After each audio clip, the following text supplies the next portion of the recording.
All right. Good morning, Mr. Andrew, and good evening or good night to all of my friends out there in Pakistan, because it's 8 p.m. In Pakistan. While Andrew, what time is it at your end? Yeah, it is 10 a.m. here right now. I'm in Florida in the United States.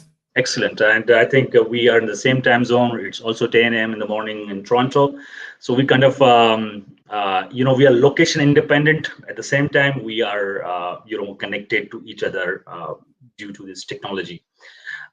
So I'll just wait for a couple of seconds before the guys, join in, and we can start seeing people are joining in. So let's wait for a while, and then we can kick off. Yeah, that sounds good. It's kind of funny what you mentioned there as far as being connected. I talk to you more than I talk to my neighbors. It doesn't really matter where you are in the world right now. That's It's true. probably a good thing for us. Business hasn't changed all that much this year with COVID and everything. Absolutely. I think this is the beauty of technology. And I don't know what will happen with 5G. I mean, now 5G is getting into place. So let's Right? see. Yeah, yeah. Good things to behold here going forward. Yeah. So how's weather at your end? Is it sunny? Is it today is cold? How's it? Yeah, it's like perfect weather here, not a cloud in the sky. This is like Florida winter right now, so it's a little bit like cooler than usual. Next month it'll be back to like going to the beach pretty much. All right. Yeah. Cool, cool. Well, people are pouring in, so let's wait for another 60 seconds, and then we can kick off. So we can see our friends joining in. I don't want anybody to miss because this is most awaited session. Cool. Yeah, great to be here, y'all, and hope we can help you out, answer any sort of questions that you do have Yeah, while on the call today. And obviously we can always get in touch afterwards too. absolutely. So, at the end of this too, we can have plenty of time for questions and answers, Q&A. But Perfect. I'll let you lead the way here, Maksud. No worries. How's 2021 looking for you compared to 2020? Before we joined in 2021, we had amazing November, December from Amazon sales perspective. It's been fantastic for many of us. We also launched plenty of products in Q4, and those launches have also turned out to be a great success for us and for the ecosystem. Wow. Yeah, and so I would say it's a great start for 2021. Nothing like it. Yeah. Did you think that 2020 was going to be as good as it ended up being, considering March, April when the pandemic started to happen? How did you feel around that time?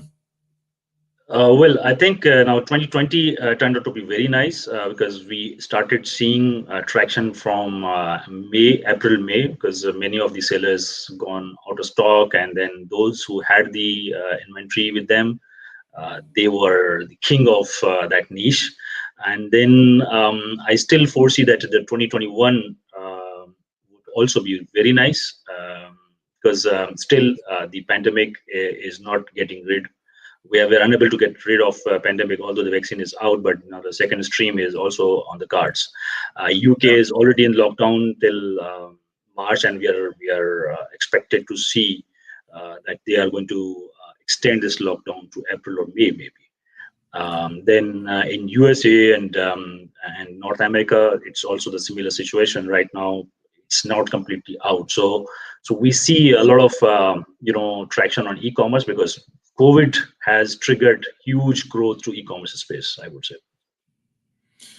Yeah, yeah, big time. We noticed that initially. We didn't know what was going to happen after March or April, but it's been surprising how consistent and strong it's just continued to been. But I suppose it's Yeah, something predictable too. You can't go out and buy stuff in person, really. true.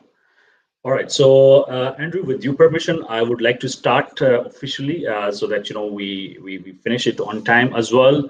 Yeah. First of all, Assalamu alaikum to my audience in Pakistan, and welcome, Andrew, for your and we appreciate that you have taken time out from your busy schedule. Briefly introducing Andrew, the rest he will introduce himself as well. So Andrew is the one of the senior official members of Empire Flippers, and many of you are aware of that fact that Empire Flippers is a marketplace where you can buy and sell online businesses.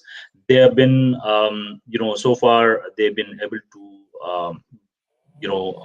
organize the transactions of over $100 million.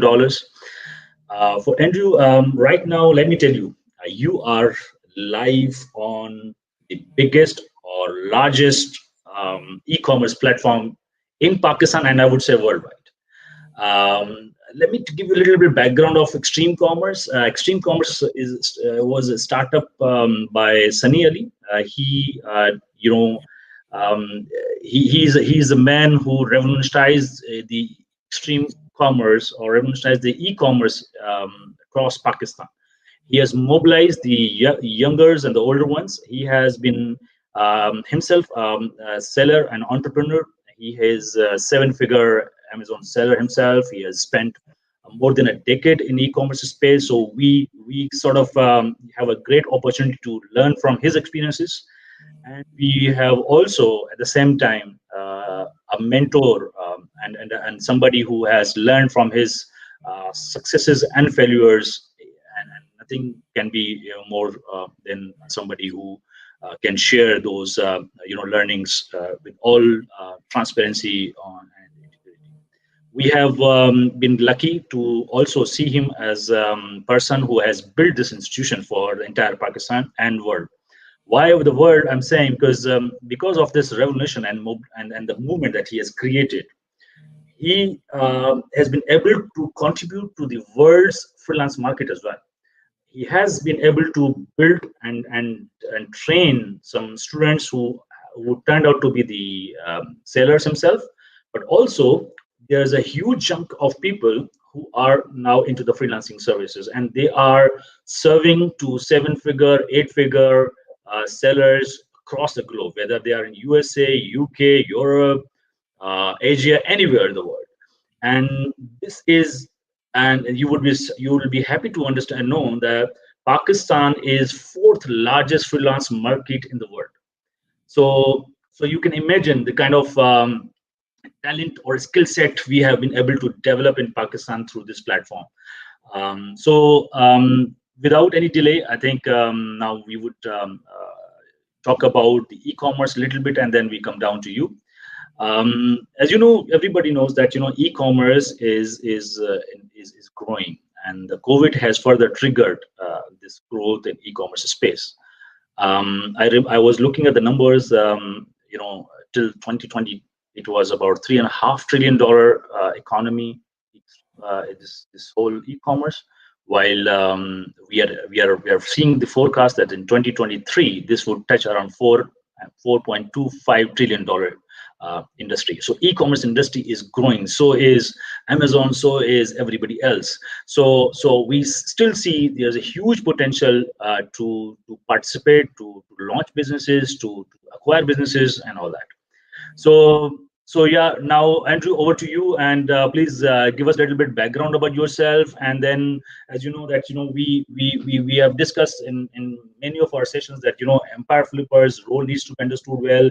We really want to know that is it really true that the asset flipping happens on your platform, and if it does, then what is the process? How does it happen, and when should we start preparing for this process? And then if there's a buyer, then what buyer is looking for? I mean, what is it interested in, and what is his, what are the reasons which makes him buy that particular online asset or Amazon FBA business and anything else?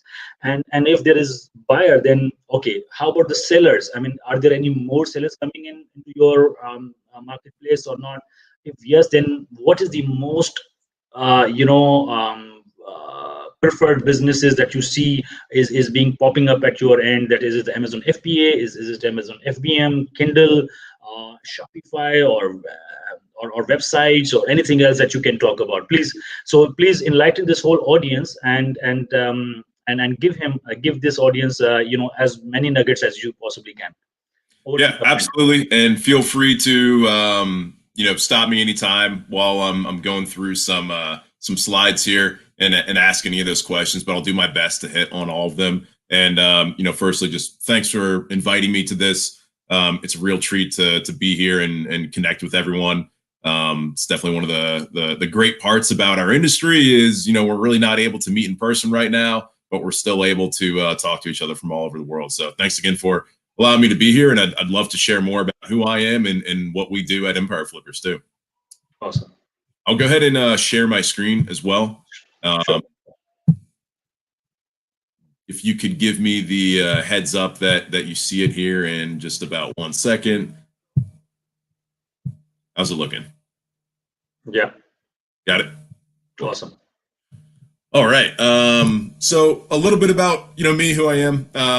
Andrew Voda is my name. As I mentioned, I'm over in the United States right now in my hometown of Orlando, Florida, right down the road pretty much from Disney World.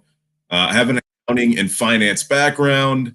And another thing I was just talking to Maksud about here is I spent a lot of time in China leading up to working with Empire Flippers. I worked with some big Chinese brands that were selling both on Amazon and their own e-commerce channels as well. So have a good insight into like what that world is like as well.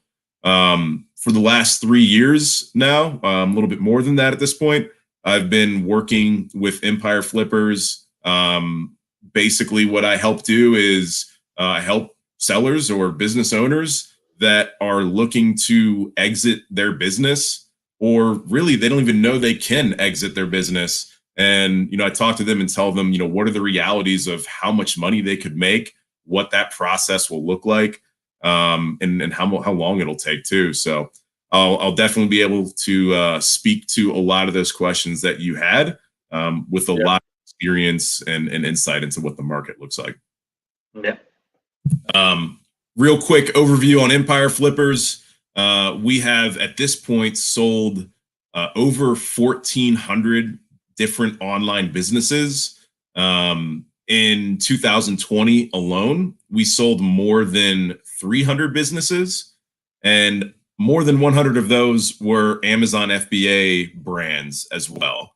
We're the largest full service marketplace where we vet businesses, prepare them to be sold for you. We sell and negotiate and get you the best offer for the business. And then once that's done, the last most important step is making sure that that business is safely transferred over to another party, as well as the money being sent safely to the seller. So we take care of that as well. At this point, we've sold close to $200 million worth of businesses, and it's a really exciting space to be in. And if you're here listening to this right now, you're really in a growing industry. So it's an exciting time. Some 2020 sold deals at Empire Flippers. I think this helps give you a current idea of like, what does the market look like right now? And it was a weird year with 2020. It started pretty bumpy with COVID. Nobody really knew what was going to happen. But since then, we had our best year ever. And the last half of the year were some of the strongest months that we've ever had in Empire Flippers, and some really unexpected growth as well. As I just mentioned, more than 300 online businesses sold, 105 Amazon FBA brands sold. We're regularly selling businesses for more than $1 million, including an owner from Pakistan as well.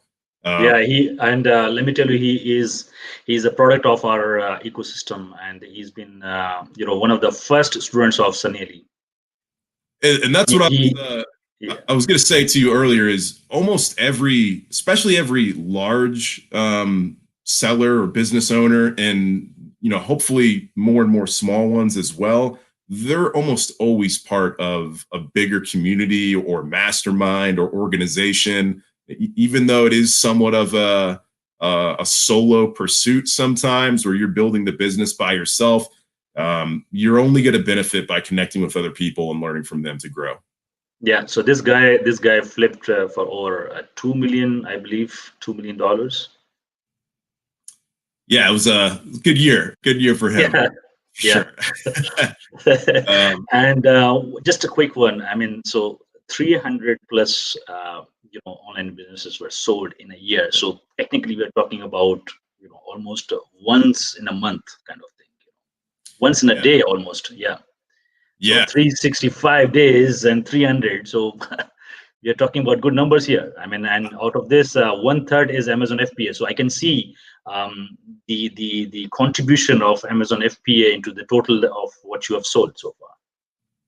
yeah. It's significant, and I expect that to continue this year. There's a good chance by the time that we finish talking today, in the next 45 minutes, we'll have another deal that sells too. We have some a little internal motto: a deal a day. Try to get Wow. one a day. So we'll see if Awesome. And that happens this year. one more question. I mean, could you tell us what is the average flipping amount that this Amazon FBA business have been so far able to grab from the sellers, from the buyers? Yeah, so we'll actually have an industry report out soon, and I'll send that to you in the next few weeks when it's released, and you can see all of this information beyond just this short presentation. But Yeah. typically, the average price range for us is usually around $250 to $300,000. But you'll have an exact number in our industry report that'll be coming out in the next few weeks. So even though Awesome. there are more and more bigger businesses being sold, um, there's still plenty of action. Even if you're not this multi-million-dollar seller, there's plenty of buyers and demand for businesses that may sell in the 5 figures, 6 figures, 7 figures, and Mhm. just sold our first 8 figure deal as well at the end of last year. Okay. Super. Yeah. So good time to be in the space, that's for sure. How do you feel about it? I mean, compared to a few years ago, did you expect it to grow this much? Yeah, I mean, this year we have been able to flip a lot of businesses internally within this ecosystem, as I said, and I think by 2022, you would probably see a lot of people coming to your marketplace and offering their assets for the for the flipping. I mean, there are numerous success stories being posted, and we can observe, and with since I'm also leading elite division, I can see plenty of elite launches happening, and by I think 2 years time we should be able to talk about 7 figure flipping also. So we are on the rise, and we can see a huge momentum happening within our ecosystem. Yeah, and I'll talk a little bit more here about the international aspect of both our buyer and seller board. Usually, sellers are from more countries than buyers. Buyers are still a little bit more clustered in the United States, but it's an international industry at this point where it's not just a couple of countries participating. Absolutely. So here's what I thought would be a good question is, why would you sell your business? People they ask us this a lot. They ask, buyers ask this to sellers, and sellers or owners of businesses ask this to themselves as well. Like, why I have this great business. Why would I want to sell it? I want to keep doing the same thing. Um, what we usually see for the reasons as to why business owners do want to exit and sell their business comes down to a few different groups. One of the biggest ones is always investing in other opportunities. I would say that's probably 70% of business owners. They want to exit and go into another business, the same type of business, selling non-competing products, invest in something like real estate, or maybe they have some life circumstances like they have some health needs that they need to get out of the business and take care of themselves or family. They want to change careers. They're going to business school. They want to buy a house, start a family. I've literally have had people that sold so that they could adopt a child. But definitely the biggest one is you've built this skill of being able to run and grow a business, and now you can sell it take some chips off the table, take some money, save some, and then you can invest that into the same process. You build Yeah. another business. You already know how to sell on Amazon, or build your own online business. And typically, as long as it's not competing with the same business that you just sold, then buyers are okay with you coming in and building another business and then growing it. And a lot of people will make multiple exits doing this and build some real wealth. Yeah. So, any thoughts, questions there? I could go to the next. I think, yeah, you're right. I mean, anybody has got their own reasons for setting businesses, and what I always know that people who have created some assets and they would probably sell them off to reinvest. So money makes money, and you become investor, and then you sort of buy some, you flip some. So this is how the wealth creation happens. Yeah. So yeah, I think this is a great growth strategy. Yeah, because you can come in and either build another business, a new one, or you can look at one where maybe it's somebody that doesn't have as much experience and the skill set that you do. You Yeah. can take that business that they've already started and just amplify it by what you're able to already do, and grow it and take it to the next level. Mhm. Yeah. So we got here. So here's a question you ask: can I actually sell my business? That is actually, I think that relates to a point you had mentioned earlier, which was, is this really possible, or are we, where are we in this growth track now of buying and selling online businesses? There are still so many people that I talk with that this is the first conversation they've ever had about potentially selling their business, and they didn't even know that they could sell their business. They didn't know that anyone would pay money for what they've built already. That's not the case in like real estate. People typically know how much they can sell their real estate for, but in this online business space, there's still so many people that don't even know what they have is valuable. So I wanted to focus on a few things that are attractive to buyers. What would make your business valuable as well, if anyone listening here is wanting to sell, whether it's through us or solo. Typically, buyers are looking for a business that has consistent earnings. Typically, the longer the track record, the better, so that they can see year over year what the business looks like. Is it seasonal? What can they expect going forward? A buyer also wants to be able to jump into the business and be able to run it and take it over. If there was the owner that was doing all of the work and maybe had a very specific skill, like he or she was going to China and negotiating in Chinese with suppliers and manufacturers, that may be tough for a new owner to take over that as effectively. So being able to automate or introduce processes into your business where a new owner can come in and take it over easily, that really helps to make businesses a lot more attractive to buyers. A few that make businesses unattractive to buyers. If earnings are volatile or crashing and burning, there's a huge decline in earnings. Typically, buyers want to get into a stable or growing business. There's a few that may want a declining business, but for the most part, when your business is stable and growing, that's usually the time to consider selling, or at least have an early conversation about it. Similar to what I had mentioned above, like heavy seller involvement or owner involvement in the business. And then one thing that I hadn't mentioned already is if it's very personally branded. Give you an example. I have spoken with an owner of a website where it was literally his name, .com. He wanted to sell that.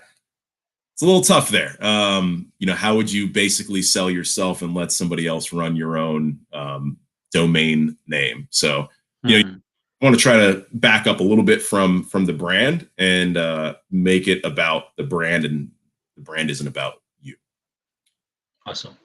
any of that unexpected, or does that seem all like about what you have, expected and anticipated from your view and experience? Yeah, the other points would be probably how this process happens. I mean, yes, we know that I can actually sell, and online business can be, bought and sold as well.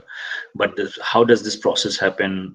How does this whole transition is managed? How are the funds moved from one person to another person? How is the transfer happen? So I think maybe you can cover it in your upcoming Yeah. slides. Let's see what the next slide holds, but we'll definitely pause and focus on that too. I'll kind of quickly go through this one in terms of who the buyers are.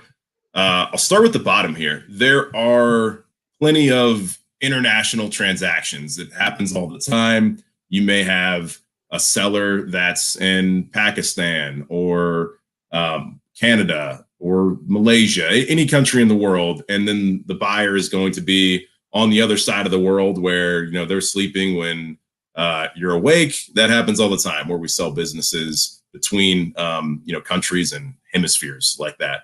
The types of buyers you'll find: first timers, all the way down to publicly traded companies, and basically everything in between. Maybe some former business owners or current business owners that want to buy another one, strategic buyers, private equity groups, family members. Just about anybody is interested in buying businesses nowadays.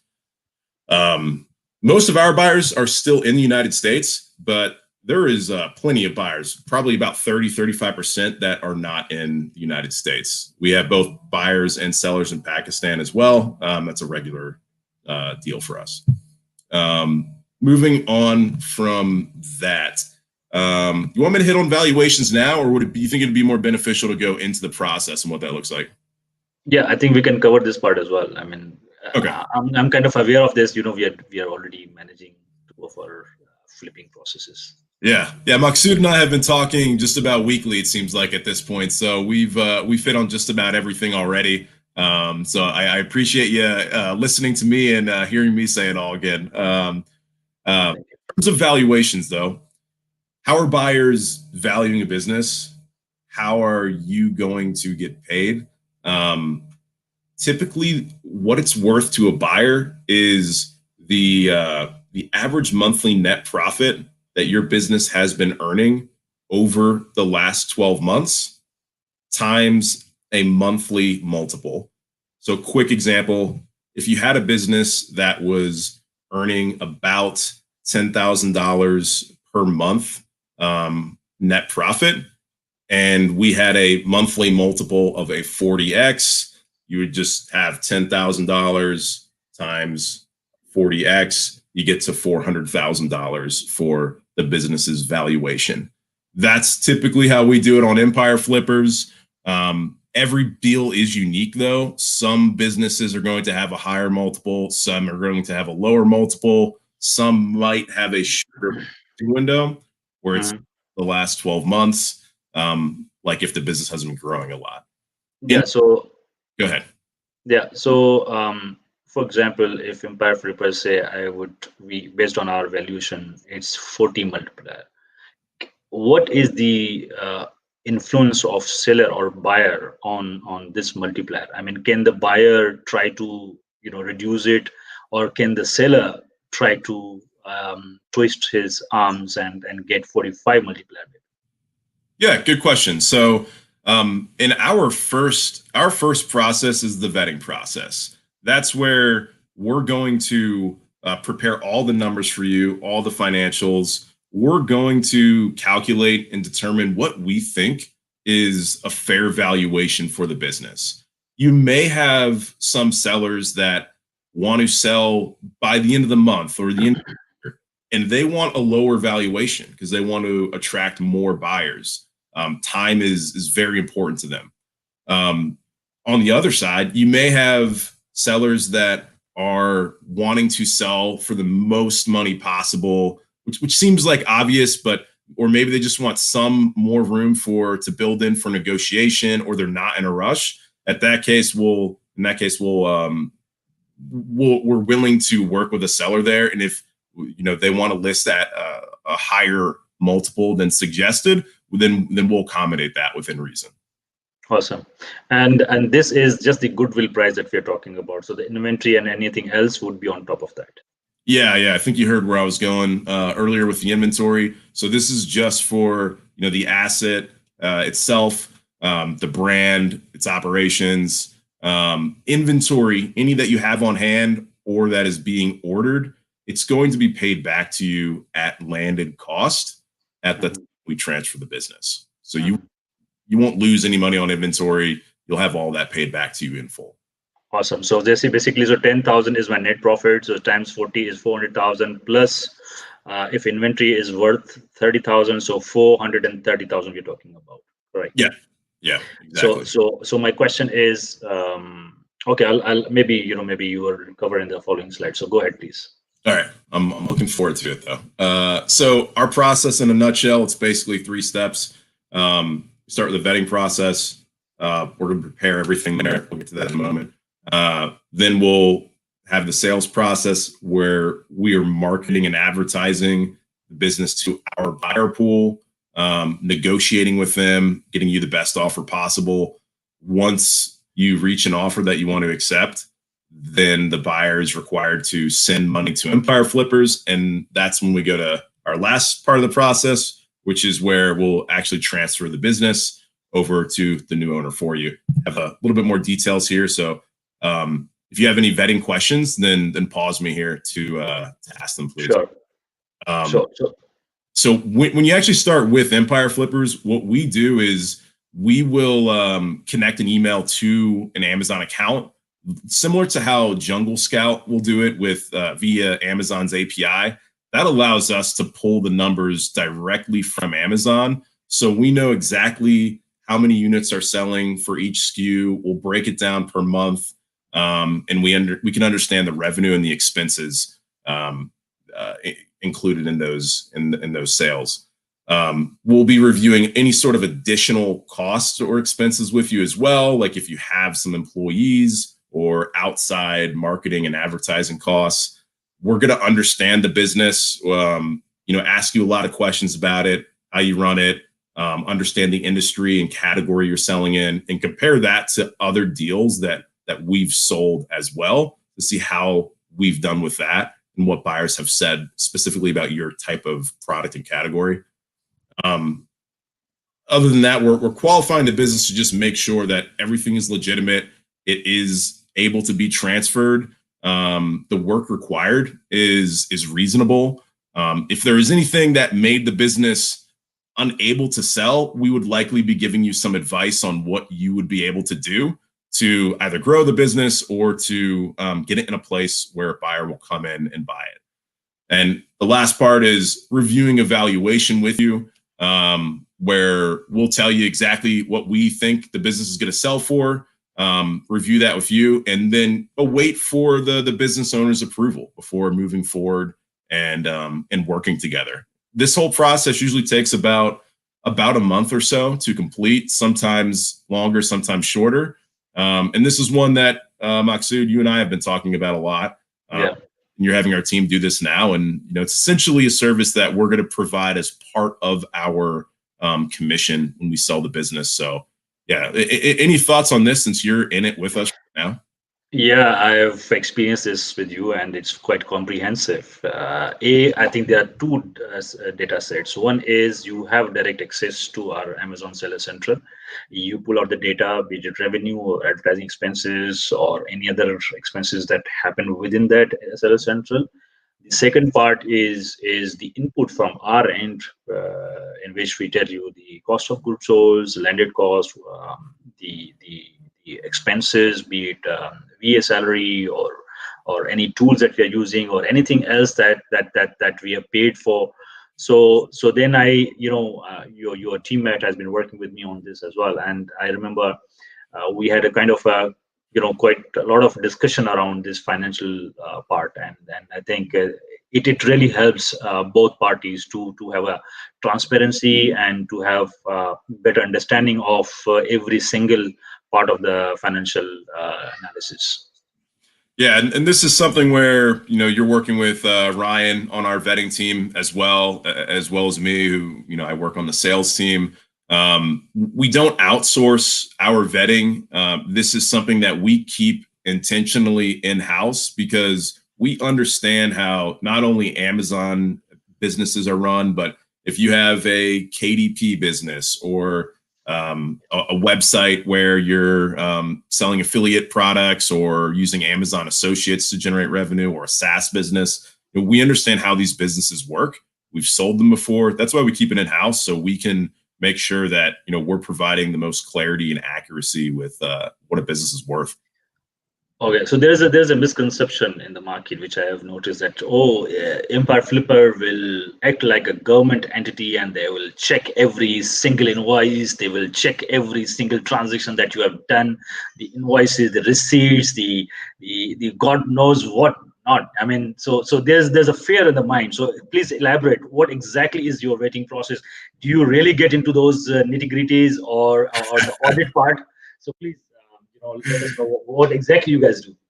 Well, it's interesting hearing that actually, because I don't always hear that from people. But besides the business itself, what we'll do is we'll verify that the owner or who is talking with us actually owns the business. We will need to see their identification as well.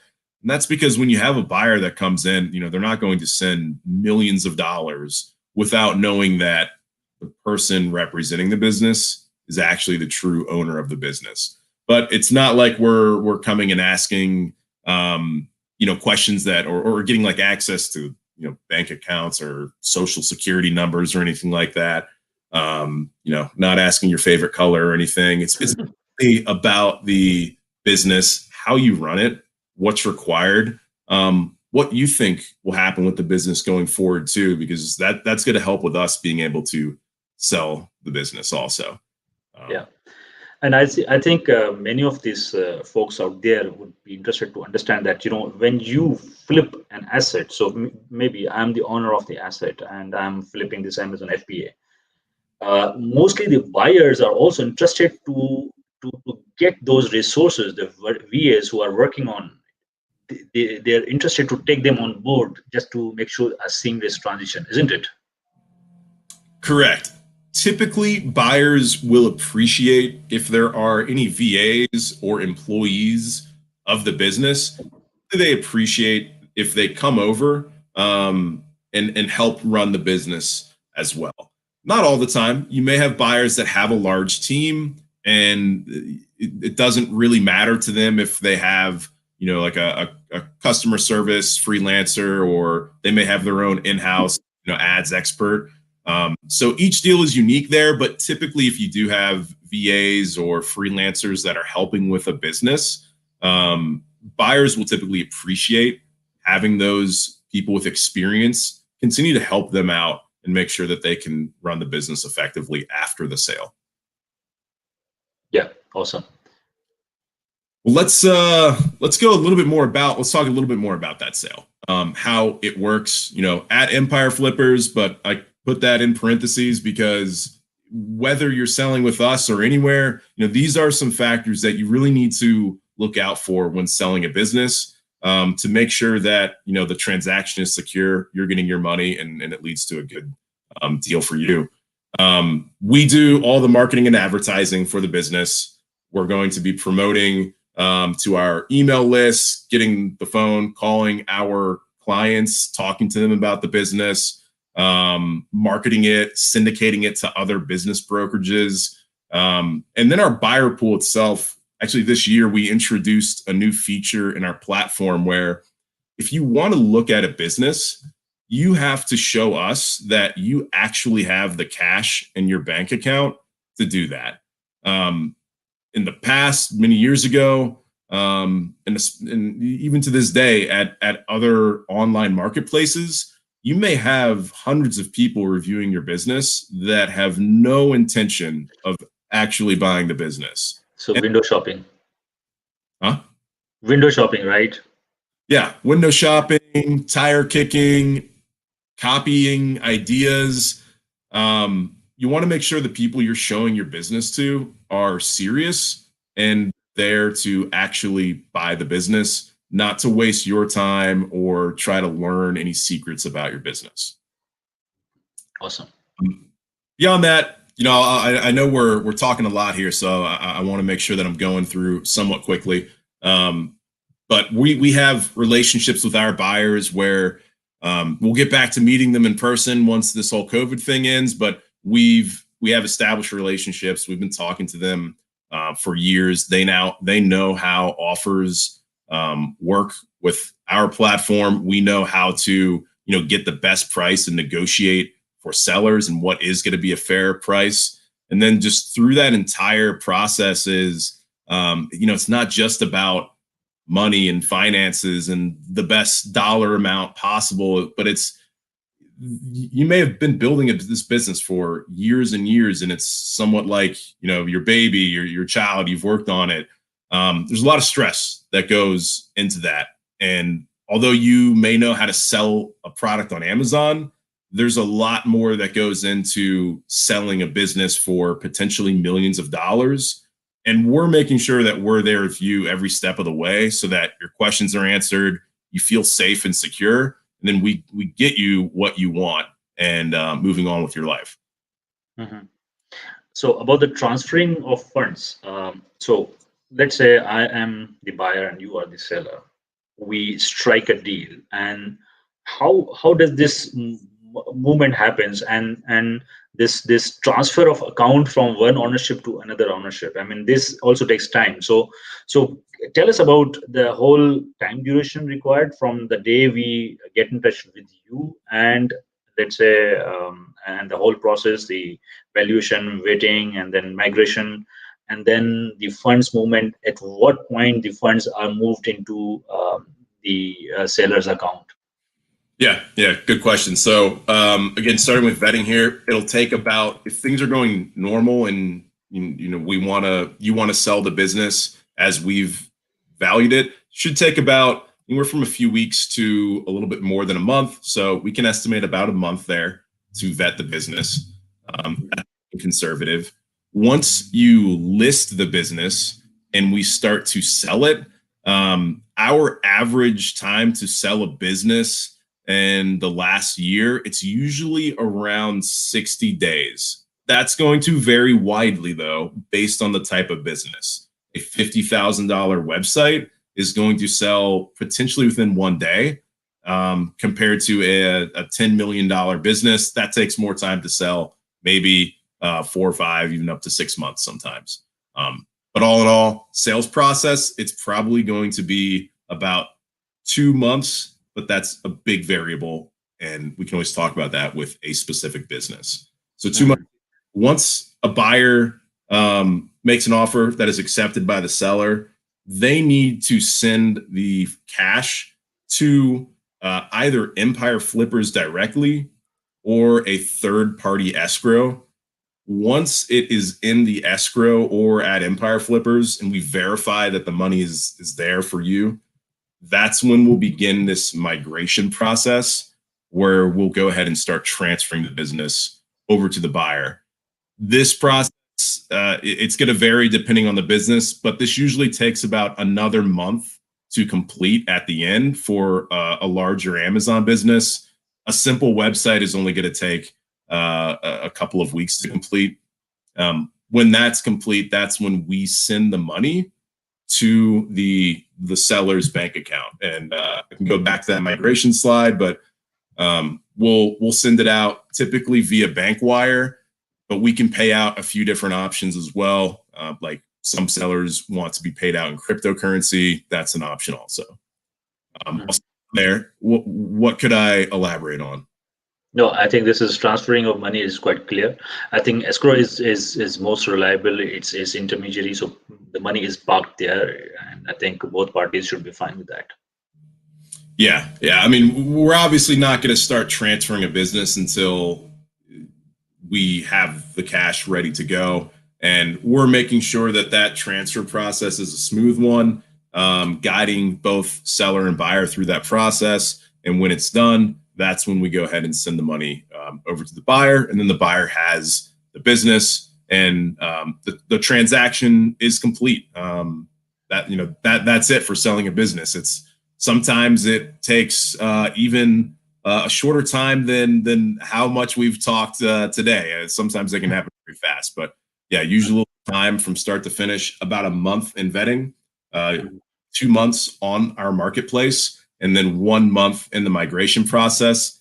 All in all, if you talk to us today, it'll probably take about 4 months until you have cash being sent to your bank account. So in that case, Andrew, I mean, this process is kind of a dynamic, and so 4 months is the total process duration. You lock the deal at what point? I mean, let's say migration takes about 1 month. So basically, I understand that the whole process is locked 3 months prior to right. So the profit that we already why I'm saying this, because if it's still I'm the owner and I'm continue to run the business and the profit shoots up or maybe go down, so what happens in that case? So just kind of reiterating your question there, if profit is going up and down during vetting or while we have it listed, could you specify that? Yeah. Okay, so let's say that your business was growing significantly in the vetting process and you thought, hey, I started this process, but now my business is growing insanely quick and I don't know if I want to sell anymore. In that process, we aren't committed to work together at that point. We're there to tell you what the fair valuation of the business is. And although we would like to then sell your business, there's nothing obligating you to move forward and list your business if something happens, like it starts to grow drastically or it like declines sharply. You're not obligated to sell at that point. Stuff can happen, life or business. Right. When business is listed, you are committing to us for 2 months. We have a 2-month exclusivity period where you're giving us 2 months to invest the time and resources into selling the business. You're going to have buyers coming in and making offers too. So you want to be ready to talk with buyers, work on an offer and find the best deal possible. But you aren't required to sell unless you get the valuation and the list price with all cash up front. Anything less than that, you aren't required to sell at that amount. Does that help? Yeah, it's quite helpful. And then once the deal is locked, so let's say we agreed in October and the deal is closed. Now we are talking about moving the funds from buyer to escrow, and then the migration process is starting. Now that month, let's say October, we lock the deal. Now in November, there's a profit. So what happens to that? Yeah, well, at that point, the business has transferred to the buyer. Once the buyer sends the money to Empire Flippers and you've agreed and accepted a deal, and we start that migration process, at that point, that's where the handoff period begins. And after that, the earnings belong to the buyer there. Awesome. Yeah, we try to make that migration process as quick as possible. And it could be other way around if there's a loss, maybe. So I mean, he is responsible for that. Yeah, exactly. So at that point, after you sell the business, if the buyer does amazingly well with it, or it declines, unfortunately, it's the buyer's business at that point. Awesome. And one more question on the I don't know if you want to cover the migration part or I ask you questions. Go back up to it, but yeah. So on the migration, basically, I have a question. I mean, let's say there are 2 U.S. citizens, and so how does this from one U.S. citizen to another citizen, the transfer happens, and how do we inform the tax authorities, and how do we manage the account ownership transfer from Amazon within the Amazon? So what happens, and what is your role in that process? Yeah, good question. So you mentioned a U.S. citizen to U.S. citizen transfer there. What we're doing is we're making an asset transfer here. So the buyer is only acquiring the assets. They're not acquiring the legal entity the company. That's what makes this easier to do, not only a US to US transaction, but even somebody from Pakistan to the United States. The real asset being acquired is the Amazon, account, brand, business. They're not having to acquire another country's legal entity, where there'd be a lot more legal and accounting due diligence that would make the process more complicated. So we're transferring over the asset, and then once the new buyer has it, or let me slow down there. What we're actually doing is our migration team is going to be walking the buyer and the seller through what needs to be changed in the Amazon account.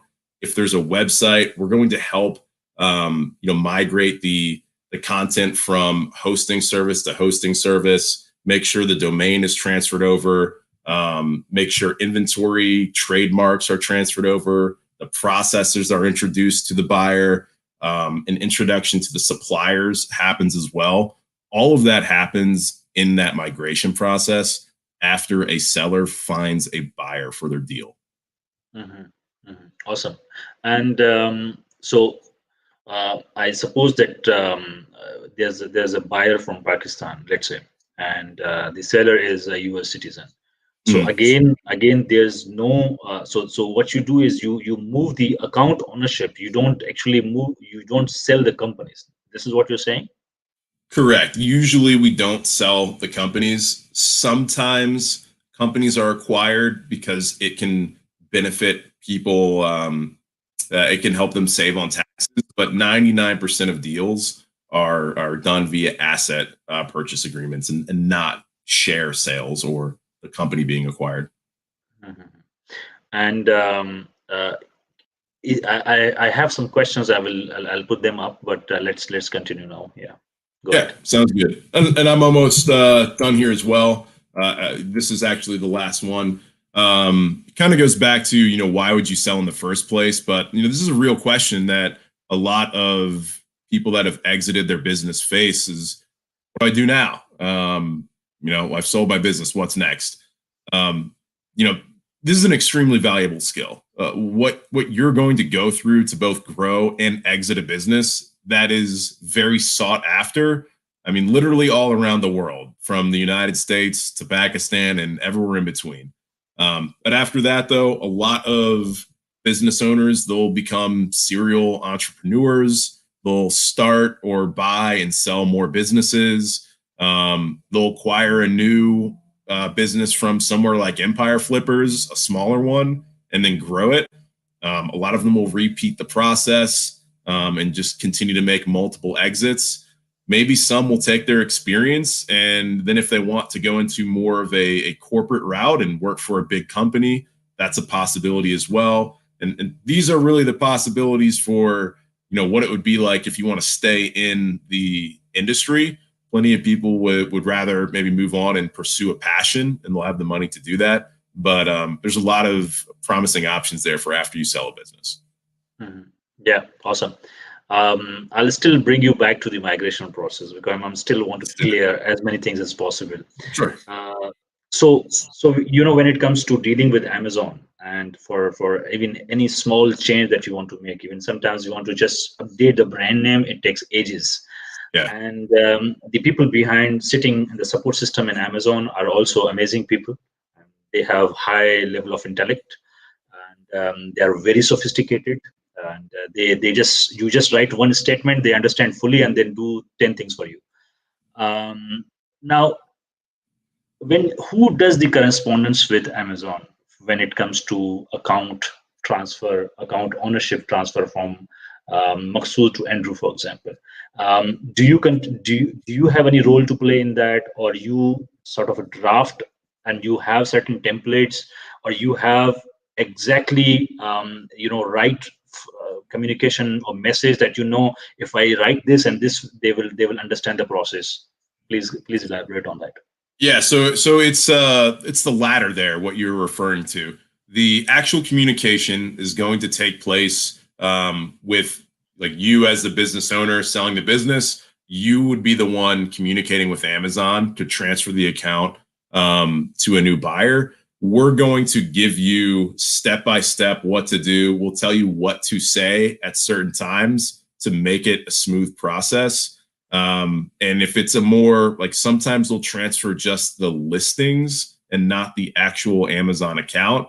That's a bit more of a technical process where you're having to transfer over and set up a brand registry again. So that's something where we have a step-by-step process for how to do that. And a lot of this is, as you mentioned, Amazon is great at what they do. They're very busy though. So sometimes we'll request something and we have to wait for a few days before taking the next step and doing the next part of the process that's going to help to get the account or the listing transferred. And on top of all of that, most of the times migrations go very smoothly because we've done hundreds of Amazon account migrations before. But sometimes you may have something that happens, like Amazon all of a sudden suspends a listing, or you've probably seen it where they purge reviews. What if that happens while you're transferring your business? And what if that happens while you're doing it on your own? You have millions of dollars on the line here potentially. What do you do at that point? How do you get them back? Our team has migrated so many businesses. We've seen plenty of things happen where it doesn't always go smoothly because maybe something happens with the business, not because of us transferring it, but because Amazon, purges reviews or what have you.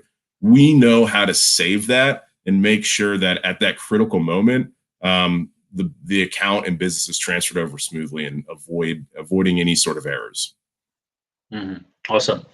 And so this is pretty much so. Now moving on to the buyers and sellers. Mm-hmm. What is in your experience? What is it that mostly buyers values the most when they are actually looking to acquire or buy some Amazon FBA businesses? Yeah. For Amazon FBA businesses, I'll go back up to one of the slides here and focus on a few of these points. One specific to Amazon FBA, what we see, a lot of buyers prefer SKUs that are, the amount of SKUs in a business are usually less than about 50 or so. There's no hard and soft number there, but usually the fewer SKUs, the better. If you have a brand that has, 300 different variations of products, typically buyers are going to want to go with a brand that has less than that, like 10 products to manage instead of 300. Beyond that, the actual category as well is going to be more or less attractive to buyers. For example, a lot of acquirers, they prefer products in more evergreen categories, where think of like Apple headphones, for example, or like charging accessories. Every year, you're going to have to keep up with new products being released. You may have a smaller buyer pool for that. People would rather go and start selling coffee cups that are not going anywhere. They're going to continue to sell as expected year in and year out.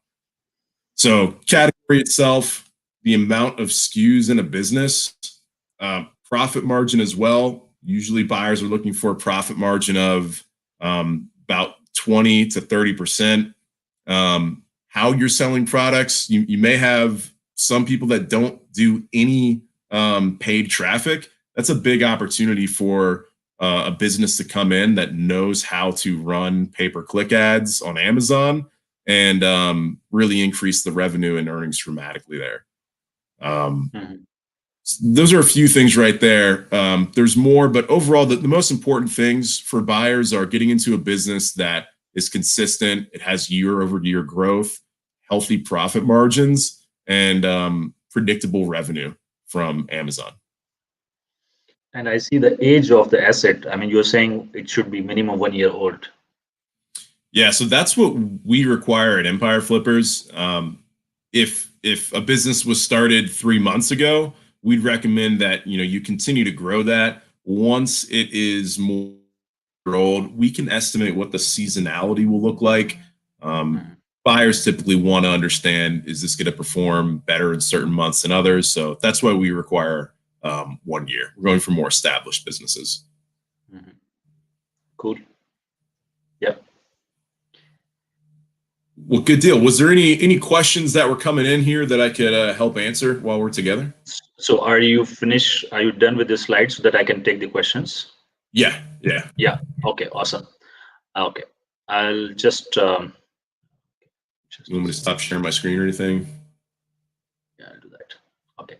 So we have some really great questions. So what I'll do is I'll just show it to you. So Sure. this is Ali Mahfouz. How do you decide about the multiple, and how does the bargain about when it comes to selling a business? Yeah. So deciding the multiple, we have basically two ways of doing that, and it's really based on our track record and experience selling businesses. You can actually go to the our valuation tool and enter data in there, and we'll calculate a valuation based on certain criteria of your business. So we're going to analyze a lot of factors of your business, determine the valuation there based on our internal formula, and compare that to previously sold businesses and what we think will be a fair multiple and asking price for the business. So you do that for free on our website. Is if you just want a quick estimate of what your business could be worth, is go to empireflippers.com. I believe it's /valuation tool, or you could easily find it by going on our site or Googling it too. Awesome. And we have a question on commission. I mean, what are your commissions, and how do they vary from the size of the business?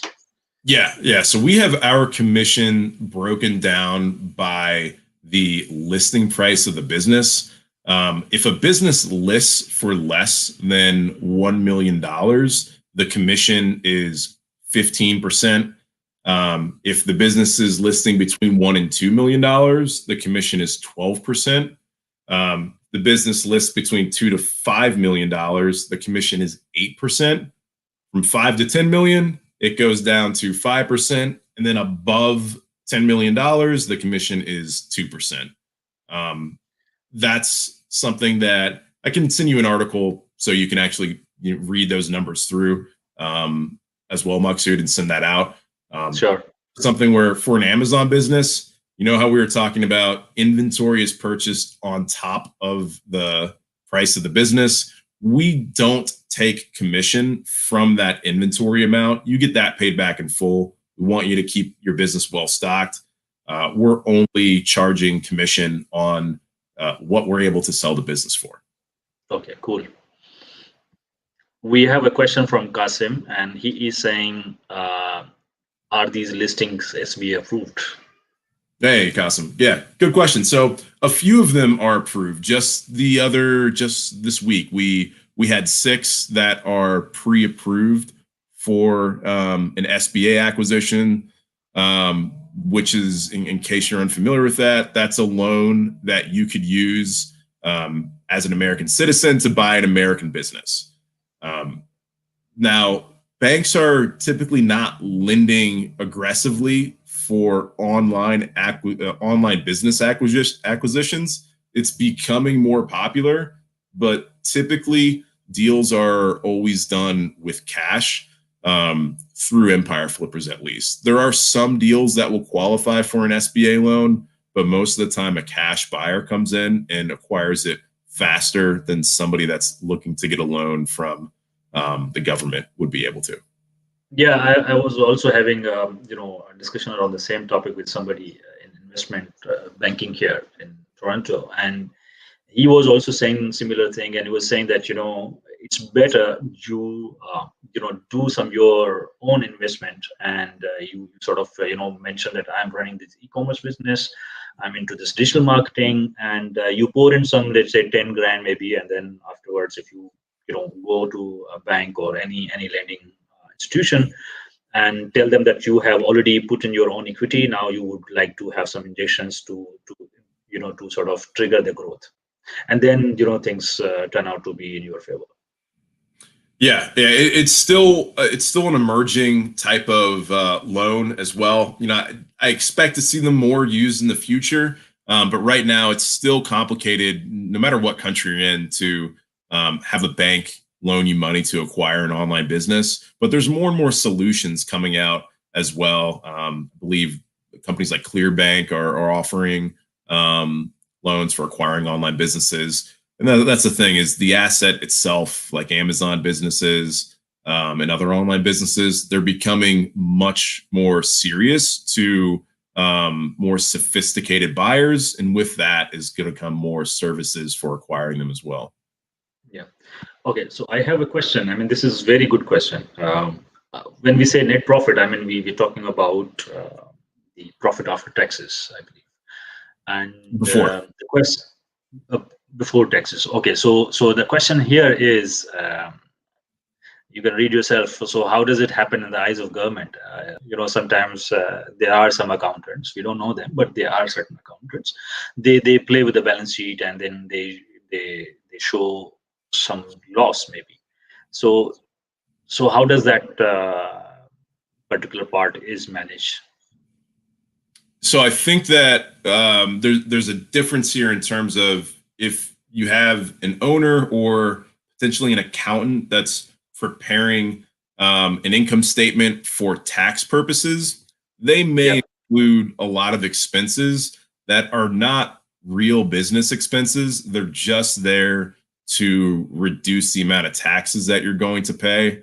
So it may look like the business isn't earning any money, when in reality there's a lot of travel, meals, entertainment, houses, cars bought in the name of the company. The way that we're preparing the valuation for a business, since we do that in-house, we're more or less looking at what the operating profit of the business is. For an Amazon business, that would be, we're taking the revenue, of course, of the SKUs and how much money they're earning. We'll look at the Amazon selling fees and expenses, any pay-per-click advertising on Amazon, cost of goods sold, and then there's going to be additional discretionary spending, like if you have some employees or you're buying some other marketing software that's necessary for the business. That's what we'll include as an expense, and then the net profit will be, after deducting those expenses.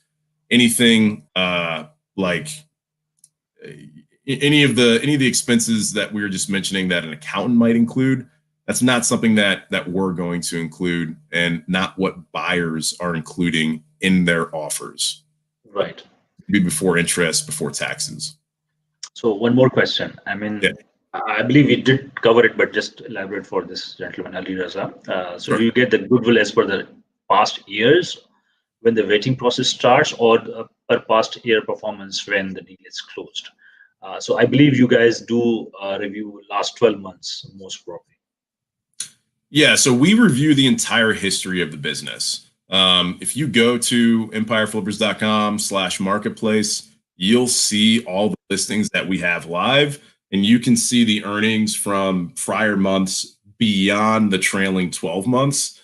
But when we're determining the valuation of the business, and this is something that this is how buyers are determining their valuations as well, they're looking at more recent financial performance to base their offer on. So that's where that trailing 12 months comes into play. But that doesn't mean that the entire history of the business isn't important. If your business was 10 times the size that it was last year, 3 years ago, a buyer's going to come in and understand what's happening. There's a lot of decline here. Most of the time, it's the opposite case, though, where the business has been growing and the buyer is basing their offer on that recent performance, which is usually the trailing 12 months. Yeah, and then we move on to a couple of more questions. How often does Okay, there's this guy. He's got a very good question. I mean, because nowadays many people are doing so about the crypto. I mean, many, as you mentioned, that many people are also interested to transact or to do transaction in cryptocurrency. So, at what point do you determine the price of let's say Bitcoin, because it's quite volatile, it can come down and up and down. So what is the exact point, and then how many of your transitions have happened with the cryptocurrency? Yeah. So when it happens is what we need is, let's say a business is acquired for $1 million. If you're about to send crypto over, especially with how quickly it can rise or fall, once we receive the crypto, we're going to exchange that into US dollars as soon as possible. So we would need enough where it's going to cover the cost of the business in US dollars.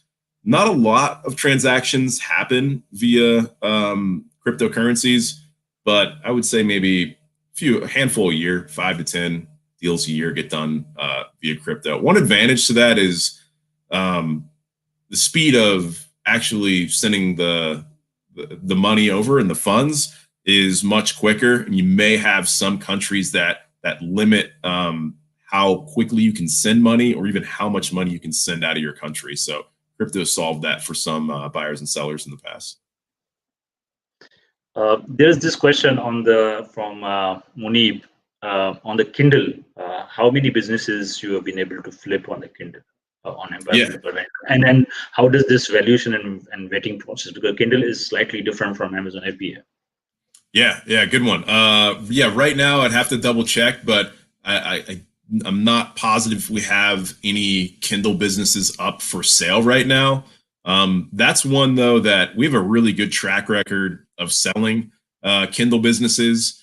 I think 100% of the ones that we've listed, we've sold. And that's anything from, there's a lot of like romance novel Kindle businesses. There's like fantasy novels that are being written by people. Health books, nonfiction books, lots of different types of genres that I've seen. They typically do very well. We actually closed one for just over $1 million about midway through last year. You may be able to see that in sold data on our marketplace. It was a romance novel Kindle publishing business. Yeah, and Alayar asked, what are the popular businesses other than Amazon FBA that you guys have been managing? So I believe that out of 300, let's say 100 Amazon business FBAs were entertained. How about the rest? So what is the other major chunk?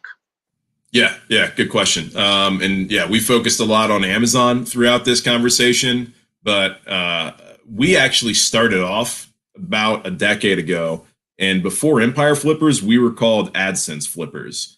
So we basically started ourselves based on brokering and selling content sites that were earning money from Google AdSense. Now, though, as time has gone on, we see content sites where we sell hundreds of them a year. And those are earning through more premium ad networks like Mediavine, AdThrive, Ezoic, and then affiliate sites as well that earn from like Amazon Associates or like the Chewy affiliate program, Impact Radius, different private affiliate networks as well. Or just smaller affiliate programs that may be specific to a certain industry. So what are the other big popular businesses? A lot of review, affiliate sites, and content sites that are earning from either affiliate networks or ad networks. Super. This is Hassan is asking. I mean, it's a very good question. Is there any specific niche, or is there any impact of a certain niche on buying and selling? So kitchen. Yeah. So maybe let's say kitchen, or it's a gaming, or it's a particular category, which also is what is usually preferred by the buyers. Yeah, so it typically isn't going to change the valuation, just the niche itself. However, you may have more buyers or limited buyers depending on the niche that you're selling in. It doesn't mean that the valuation of the business is going to be drastically different, though, if you're selling outdoor related products versus kitchen related products.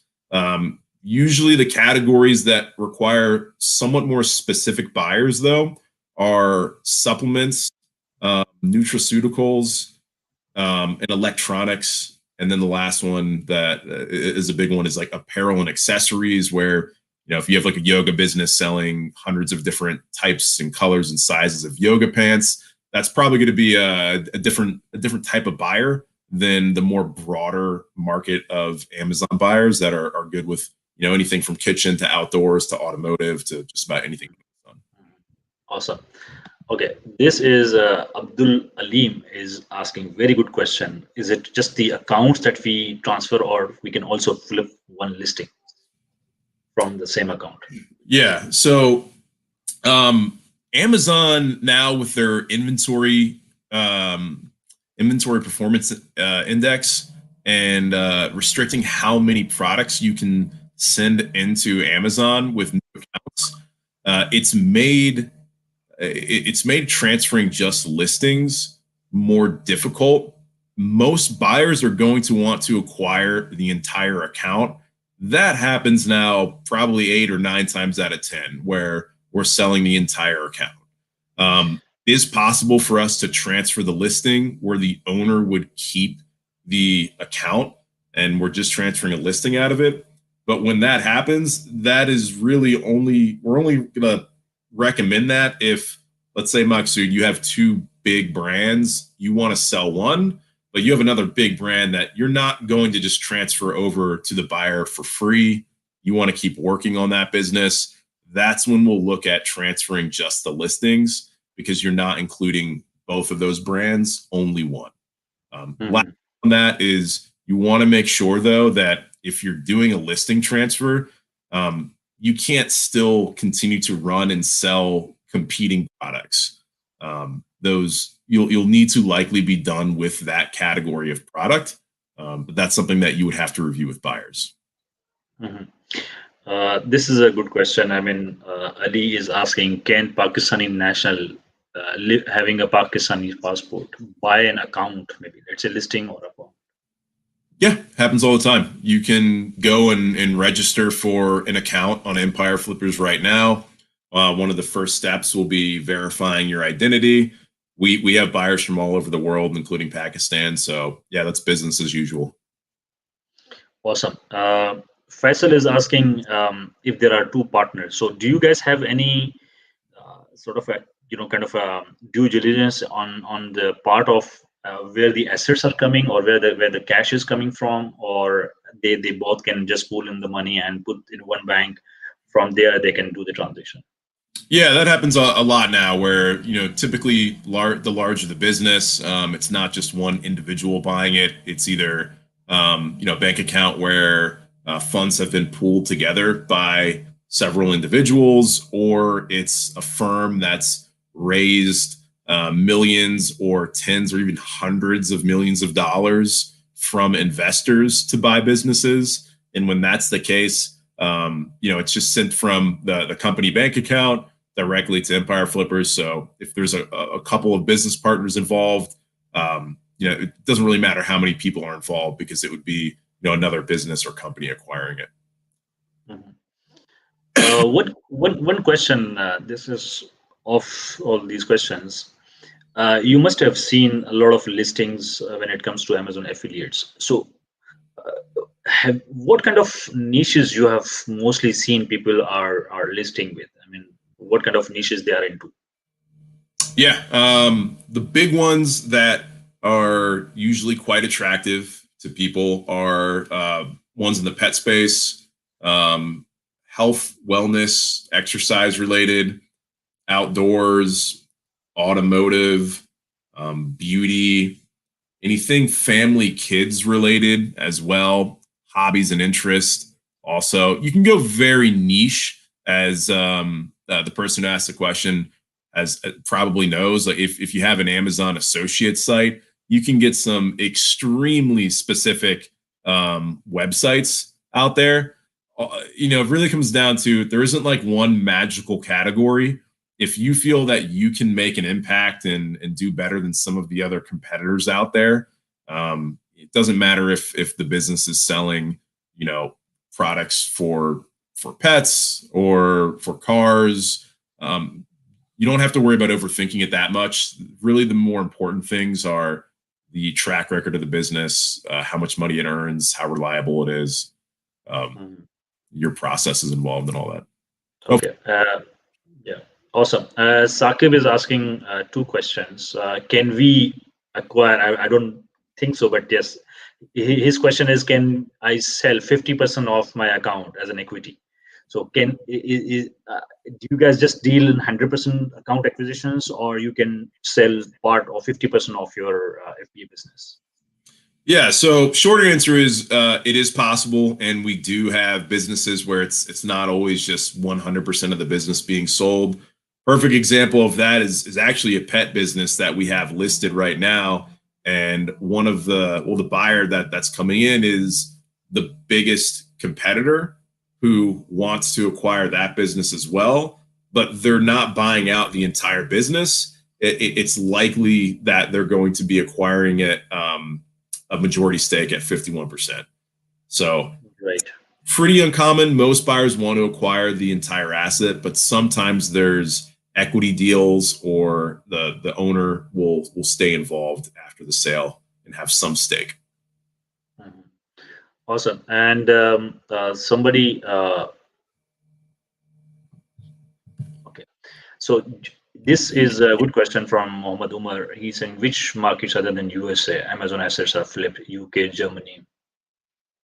Which markets other than US, Amazon assets are flipped? UK, Germany. Yeah, European countries, UK, Germany, but we're seeing now ones in Canada, Mexico, some in Australia, Japan.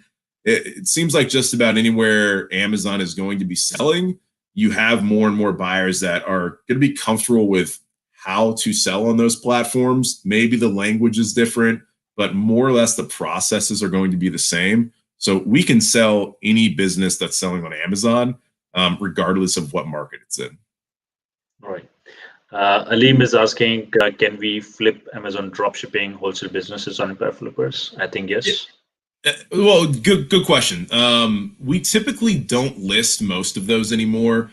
We have not seen nearly the amount of demand for them as we have private label brands. If you are drop shipping or doing wholesale or like retail arbitrage, we've tried and we've sold those in the past, but for the last 2 years, unless there are some really unique contracts that you have, like exclusive contracts with suppliers that nobody else has, we're typically not listing those anymore, just because we want to be confident that we're going to list a business and we're going to get it sold. And we just haven't seen the demand for those anymore. This is about this. Talha is asking, does Empire Flippers escrow contingent payments too?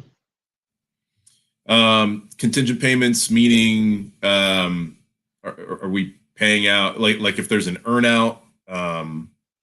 We helping to pay out there? Any chance we get some clarity on that question? Yeah, I'll ask him. Talha, if you can please elaborate your question. So one question was, who pays your commission? Is it the buyer or the seller? This was also asked by somebody here. Yeah, so that comes from the seller. So we would be guiding them through the entire process, through the vetting and valuation, the sales process, and all the way to the migration as well. So that's charged to the seller.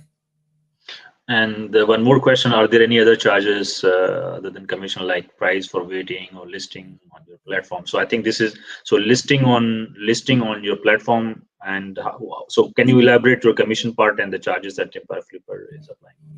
Yeah, the charges are only the commission, and we only get paid when you get paid, when we find the deal for you. There's no additional charges to vetting or to migration, unless you want to buy me dinner afterwards. There's no charges besides the commission. Okay. Riaz is asking a basic question. I think he's saying in other words, he's saying at what point I should be able to put my listing on sale. Let's say, is there any minimum threshold of profit that I should, achieve, and then I should put this on the sale?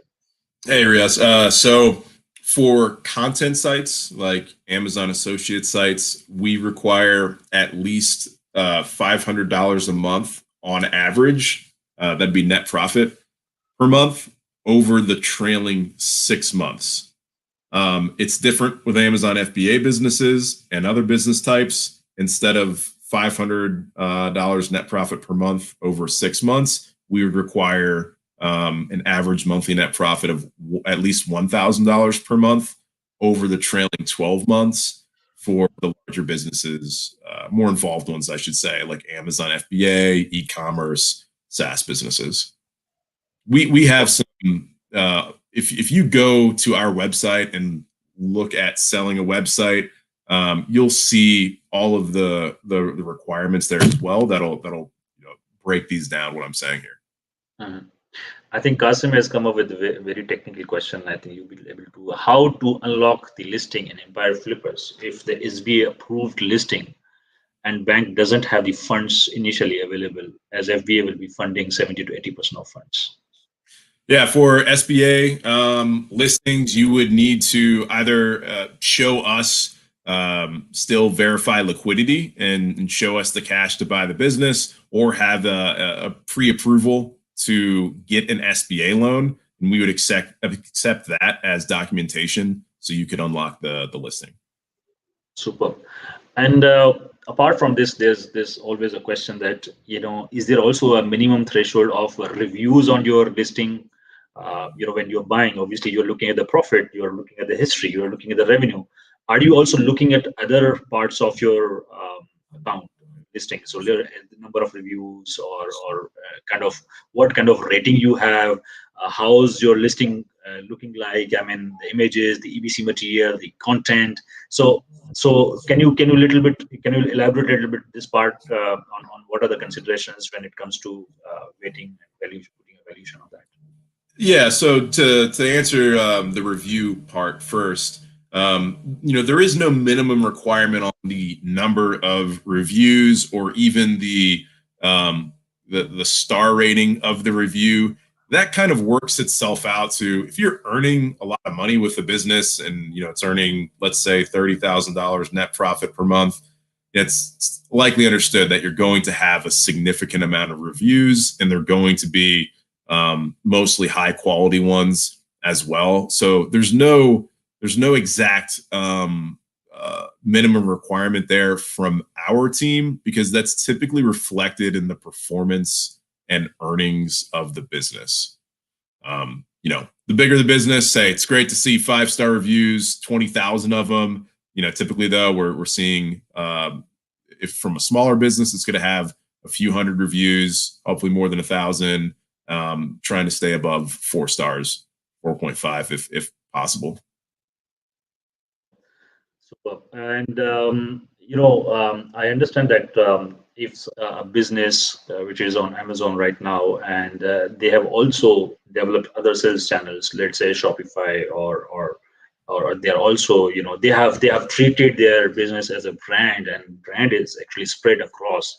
So do you think that that particular strategy also plays its role in terms of getting a better multiplier? Yeah, if you have a business that has, a bigger moat, so to speak, like you have your own e-commerce website, Shopify website, social media channels with a significant amount of engagement, not just likes. You're making sales off of Amazon, and you've really diversified your business. You have a business that's, it's going to be one that is perceived as stronger and more established than perhaps just one that is all on Amazon. On the flip, though, you have buyers that they really are interested in Amazon FBA businesses right now. So even though you may have a perceivably stronger business if it's on your own e-commerce channel, the amount of money and buyers coming into the space to buy Amazon FBA businesses kind of counteracts that. And, they're willing to pay more if the business is on Amazon. That's what we're seeing right now. There's just so much demand for Amazon FBA businesses. Yeah, I think this was true because obviously Amazon is the biggest player in the space, and that's where the money is. So obviously people are focusing more on Amazon FBAs. This is a question from Asma. She is saying, are buyers hesitant to buy if a business, primarily suppliers are from China. So is there any role of, the source of suppliers? It's business as usual there. It's not any sort of concern at all. 95% of the businesses we sell, the suppliers are in China. So that's typically, that's very typical. Okay.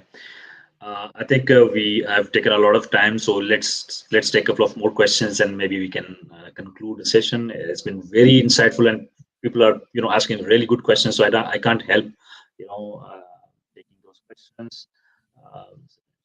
Yes. Okay, this Munib is asking, is there any checklist that you could share? I think other than the sales, like social presence or online. I think, yes, I have already filled out this form that you guys have given to me. It's quite comprehensive. It requires a lot of questions as to what is your business. You ask specifically about the other channels and the contribution of those channels, the entire businesses. So you can also give your thoughts on this particular question. Yeah, so we do have a checklist. I'm actually going through our site right now and going to the seller checklist page, but an even better one, which will have a link to our valuation tool, a seller FAQ page. It's empireflippers.com/resources. And I'm going to send it to you in the private chat. Let's see, I just sent it over to you. Yeah, got it. So you'll find the seller checklist on that page. So we'll share with the team. Yeah.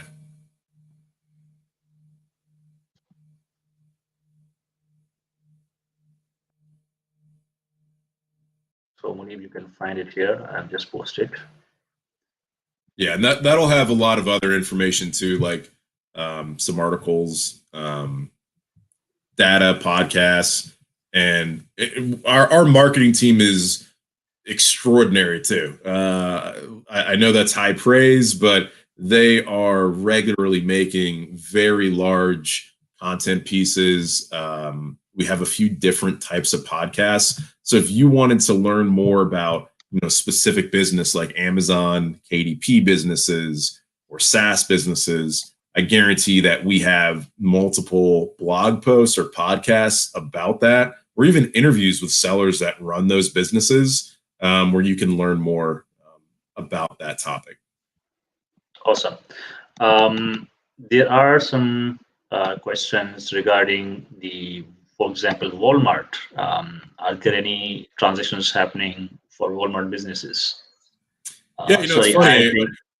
Yeah. Yeah. So sorry. Basically, this question from So this question from Faisal. He's asking whether are there any businesses that you have flipped when it comes to Walmart Plus. Yeah. So short answer, yes.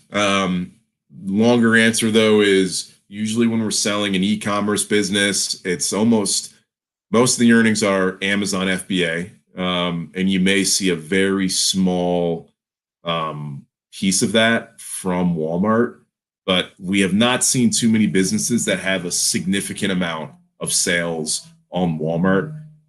We would have the buyers for it. It's just not typical that we see large Walmart only businesses or even businesses that are selling a lot on Walmart. Mm-hmm. Asma is asking the same thing that I initially asked. So is there any documentation that any seller or buyer should be maintaining in order to sort of have a seamless transition? So really keeping your books organized, that's going to help the most, so that once we get into the vetting process, we can understand your financials and determine, what are the revenue, expenses, net profit of the business. Besides that, keeping track of invoices, purchase orders for inventory, so that we know how much you've spent for freight forwarding, customs, products, manufacturing, shipping, all that. That's helpful as well. Beyond that, other documentation. How do you run your business? If you have some processes that are really unique to you, it would be beneficial to put that in writing, in a document. as in an SOP, standard operating procedure. So Mhm. we keep track of finances, expenses, invoices, product orders, and SOPs. Mhm. I think this is pretty much, Andrew, for your patience and responding to every single question thoroughly. I really appreciate your efforts. Yeah, I love talking about it, and like I told you, Maksud, I was actually out of coffee before this, but I'm still excited. And if any of you want to talk more, I left my LinkedIn on one of the slides there. I'm easy to find though. You can just search for Andrew Voda, and you can always come and set up a call with us at Empire Flippers. You can literally go to our site, and on the top page, you can see links to schedule a time to chat. If you want to learn more, we're happy to help out and talk more with you.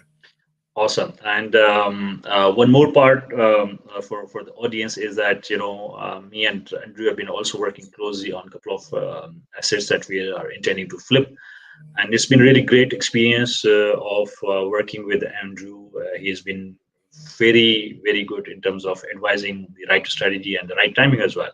So I believe he's not somebody who just say, let's flip it now. I mean, I remember you said, so hold on for a minute, for a month, and then we will probably be processing it, because we may get better price.